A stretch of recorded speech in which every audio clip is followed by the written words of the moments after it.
na nila ay kukunin ng Diyos at ililipat sa mga totoong nagtitiwala sa Diyos. Kalabitin mo ang iyong katabi at sabihin mo, kaya ngayon magsimula ka ng magtiwala sa Diyos. Sabihin mo, magtiwala ka sa Diyos. Umasa ka sa Diyos. Hallelujah. Kaya nga po, atin pong laging kikilalanin ang Diyos sapagkat sa Kanya magbubuhat ang ating tulong. Kaya laging ipagsabi mo, pag may nakapo na sa'yo, oy, ang ganda-ganda mo ngayon, oy, ang gwapo-gwapo mo ngayon. Sabihin mo, ang bukal ng buhay ng Diyos ay nasa akin. Amen po ba? Kaya nga po, ating kilalanin ang Diyos at unawain natin kung ano ang kapangyarihan ng Diyos sapagkat kung magbago siya ay mula loob palabas. Ang daigdig, ang binabago niya ay balat lamang. Pinapuputi, pinagaganda at hinahatak para maging maganda. Pero kung burak ang kalooban, baliwala yung kagandahang panlabas. Kaya nga may naalala ko ngayon, may mga bahay na parang palasyo, ngunit ang nakatira ay kwago.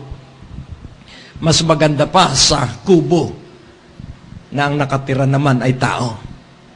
Baguhin natin. May mga bahay na parang palasyo, ang nakatiray anak ng Diyos.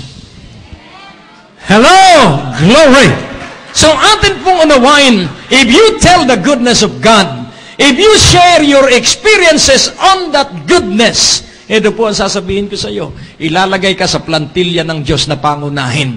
Araw-araw po may mga anghel na naglalakbay na ang dala ay mga pagpapala. There was a fable and I want to quote this fable to your hearing.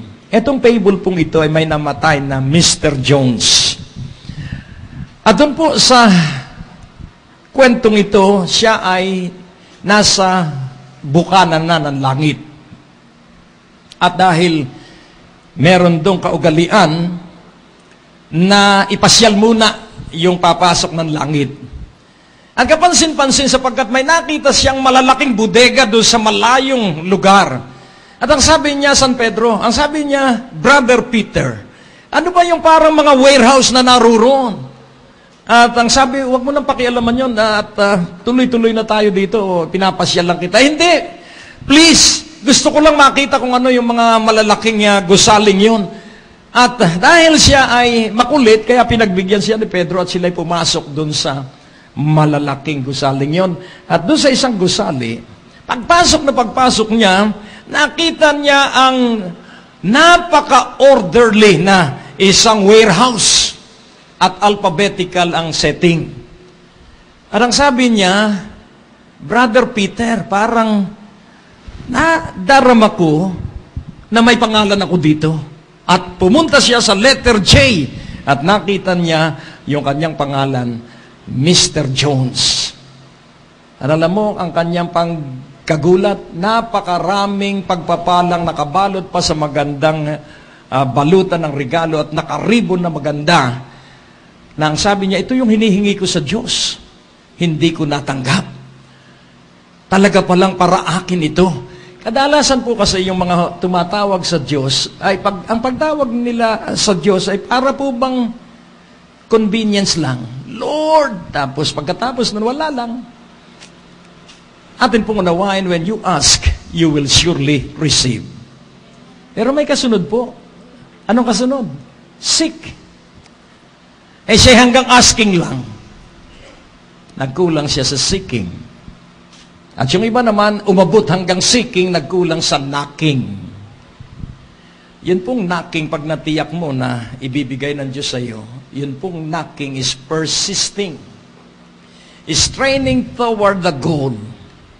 Amen po ba? Ang gustong-gusto kong explanation ng is training toward the goal ay yun pong American football.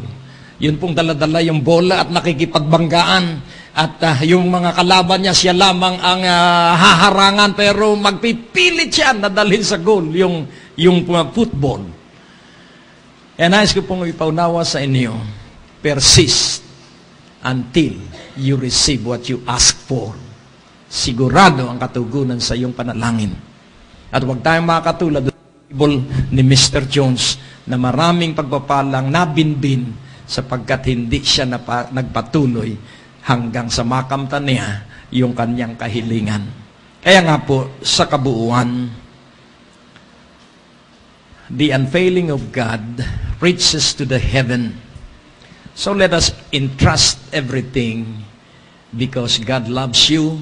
Let us entrust everything to Him because He loves us and He wants to bless us. Kaya tayo po ay manalangin at ang ating gagawin lamang, first, believe that you were created for Himself. Ikaw, unay paniwalaan mong nilikha kay para sa Diyos. Then pangalawa, magpatuloy ka lang na dahil linikha ka ng Diyos para sa Kanya, hindi Kanya kaliligtaan, hindi Kanya kalilimutan, itutustos niya ang lahat ng iyong kailangan. And tell others how God bless you and how good God is to you. Because you have a pure heart, first of all. Amen po ba? And a pure heart is one that persists on believing that He will receive everything that God promised. Yun pong may dalisay na puso ay yung patuloy na naniniwala at nagtitiwala. Kakamtin niya ang pangako ng Diyos. Bow down your head and let us pray.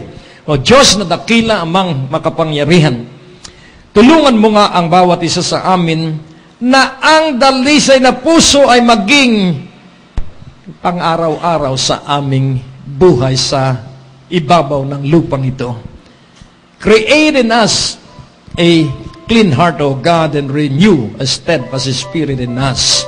At ikaw lamang po ang makapagpapatuloy sa pagsasagawa nito. Kaya heto kami, umaasang lagi ay sa iyo. Salamat, Ama, sa iyo ang kaluwalhatian at parangal sa makapangyarihang pangalan ni Jesus na lahat ay nagsabi ng Amen.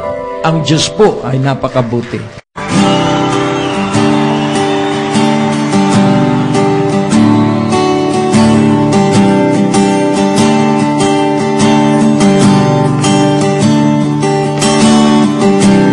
Oh Lord, you have given to me all I need, and I pray for your will to be done. And I ask for your Spirit to work in my life, that I can be a blessing to you.